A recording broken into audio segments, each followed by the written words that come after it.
Hello and welcome back to the On Wrestling and to another edition of Raw Out of 10. It's a big episode of Raw Stakes. Of course, it's the first Raw since Night of Champions. So yeah, obviously we had a lot of stuff going down on the show. And we started things off with Rhea Ripley, and after a hard-fought victory over Raquel Rodriguez in a street fight, Ripley got a thunderous ovation to kick off the show.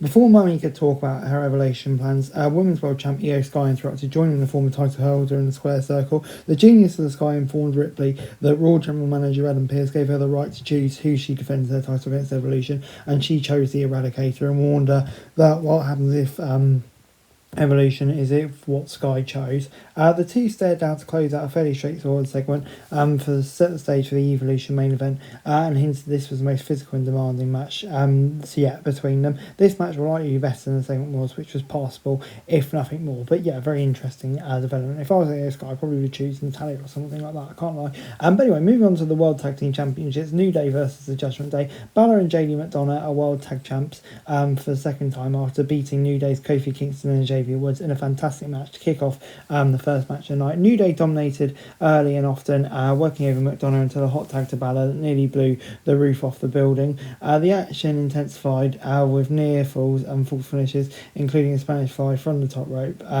by the Iron Lung that Woods narrowly broke up for the team. Moments later, Balor developed a coup de grace to Woods and secured the win and the title Judgment Day for an enormous pop. This was an excellent and highlighted the appeal of the Judgment Day, who've never been heroes for so long that they may very well be a portion of the audience ready to throw their support behind the workhorses of the Red brand. Balor, McDonough and Mysterio stood tall with all of the gold to close things out as the pyro exploded at the top of the ramp. So yeah, overall I'm going to give it an 8 out of 10. I mean, yeah, I think it's probably the right move for the Judgment Day to win it back, and I think with the storylines going on there, it could very well be an intriguing reign.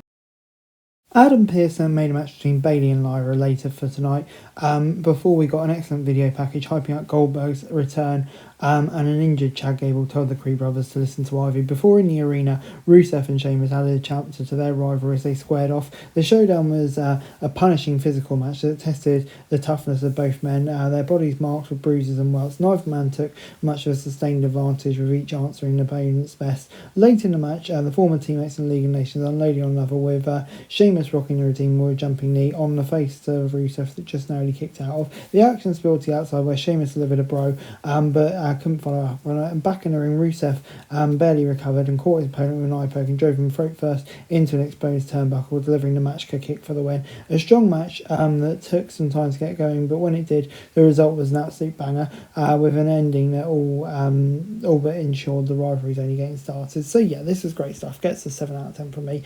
Big win for Rusev, and I think, yeah, building up his momentum too. Backstage, El Grande Americano appeared to grow a few inches and looked an awful lot like Ludwig Kaiser. Elsewhere, carrying across brutally attacks Sami Zayn, demanding he say his name. Back in the arena, World Heavyweight Champ Gunther made his way to the ring to discuss the title defence against Goldberg.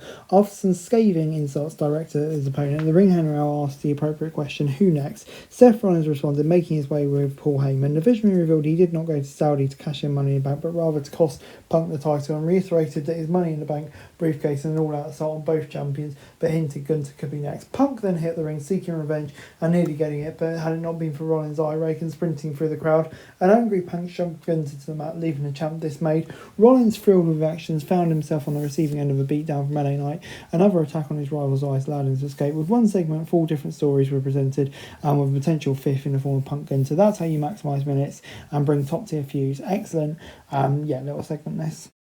The Judgment Day then officially inducted Roxanne Perez into the group, and in the arena, Bayley and Lyra sought to settle their recent issues as they squared off in one-on-one competition. The friends turned enemies, much like Sheamus and Rusev earlier in the night, turned weeks of frustration into a grueling match. Neither woman sustained an advantage, each throwing all the signature stuff at each other. The back and forth action appropriately concluded with an exchange of roll-ups and concluded with the rest free count, with both of the combatants' shoulders pinned to the mat. Referee Jess Carr announced the match as a draw, with further infuriated distracted people and led to a pull apart brawl. Considering this was a short shot at Becky's Intercontinental Championship, it created confusion. With that said, the answer is inevitable, a triple threat match.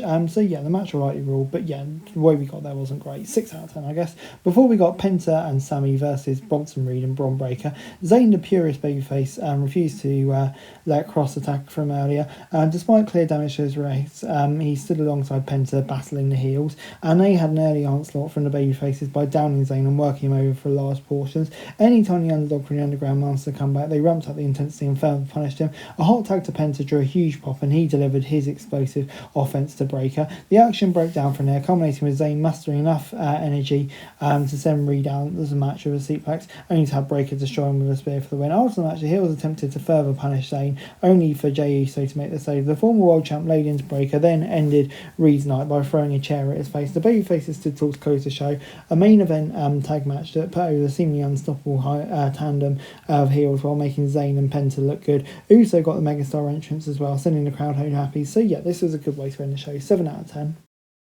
Overall, Raw this week gets a 7 out of 10 from me. I thought, yeah, this was a really good episode of Raw. I thought, there's lots of kind of setting the seeds for very interesting feuds here, and also some really high quality matches on here as well, like I touched on with the main event. I think just some clever booking decisions. So yeah, I thought this was a really good episode of Raw and definitely got me hyped for the upcoming Hey guys, that's it for this video. Thanks very much for watching. Remember to like, share, subscribe, follow us on our socials, link in the description below for daily wrestling news, meme and content. Subscribe to our other channels on screen right now, that'd be greatly appreciated. Thanks very much for watching. Peace out.